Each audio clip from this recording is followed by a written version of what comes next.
All right, let's take a little look at power and resistive losses. Drag forces are doing work. They are acting in opposition to the motion of the particle. So, um, so essentially, those the resistive forces that we see acting on a charge within a conductor, is going to do work, and that work is going to dissipate energy. So let's look at how much energy is dissipated by a resistive element.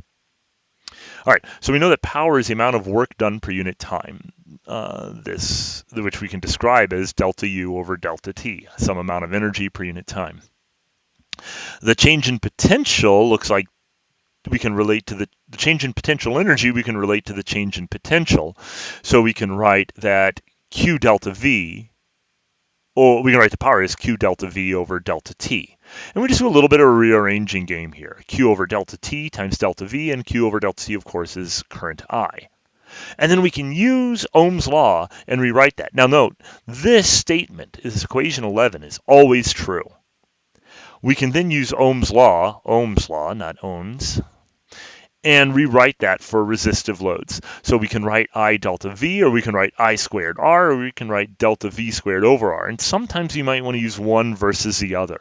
This is in some ways this is similar to our discussion of using different forms of the energy stored in a capacitor, but it's a little bit different for a couple of reasons, but it's going to play a very similar role to that equation.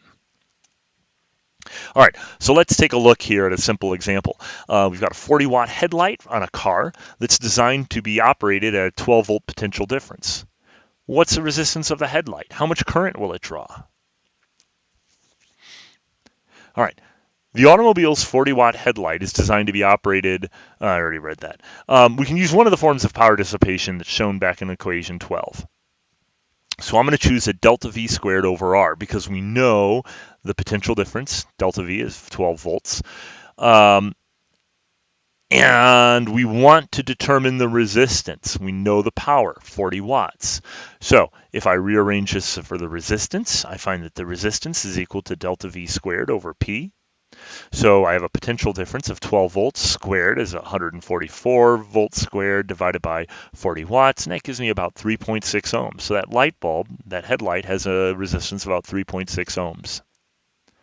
Now, we want to find the current draw. We pretty much, we've got a free rein. We can almost do anything we want. If we take P equals I delta V, we can write that I is equal to P over delta V, and we can come up with 3.33 amps. You could also say, go back to Ohm's law, delta V equals IR. Because we now know delta V, we know R, so we can solve for I. You've got a host, or you can use one of the other power equations. You've got a host of possibilities here. They will all give you the exact same result.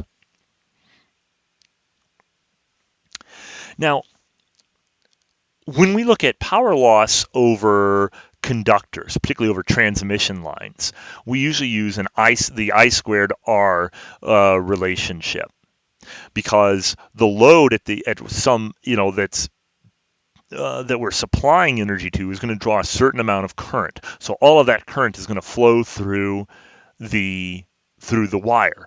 And the resistance of the wire, R, while small, can be significant, particularly if you have a very long run of wire. Now, obviously, in the lab, we're typically going to look at wires that are maybe a few centimeters or maybe 5 centimeters long.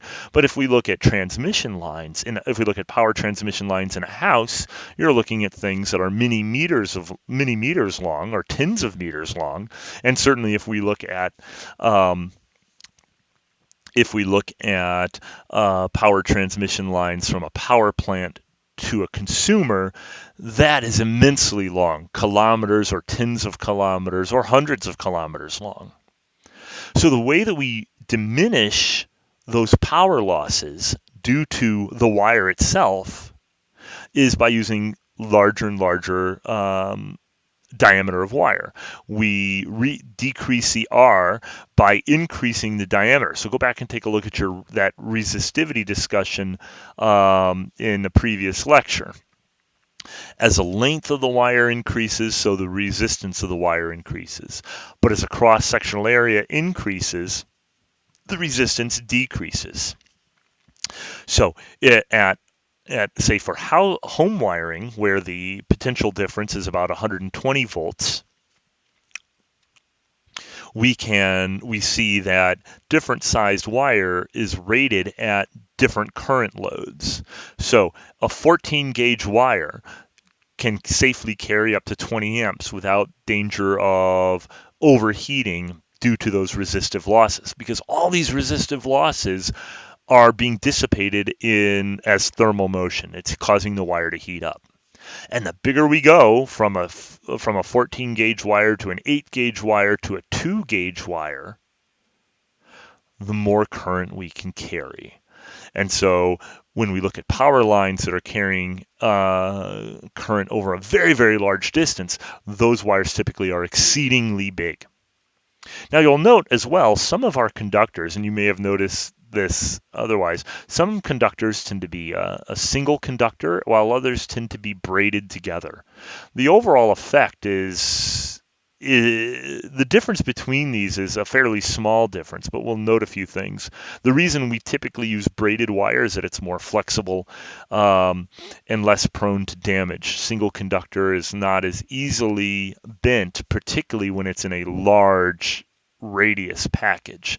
The downside of the braided wire is that even when we tightly braid a wire together, when we have a bunch of different wires that are all wound together, that will take up more space, more volume. It'll be a fatter wire for the same overall conductivity, for the same overall resistance. So there's pros and cons, but in any case, whenever we go to high currents, we need a fatter wire so that we keep these resistive losses, these power line losses, as small as possible.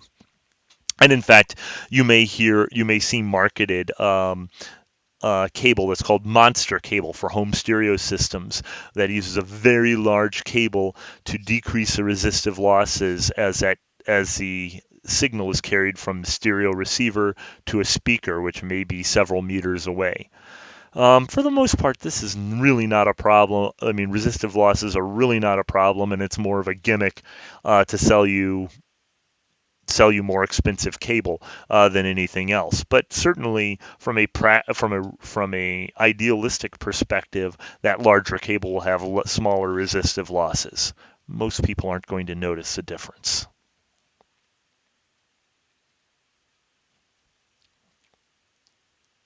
We'll pause here and come back to this in a second.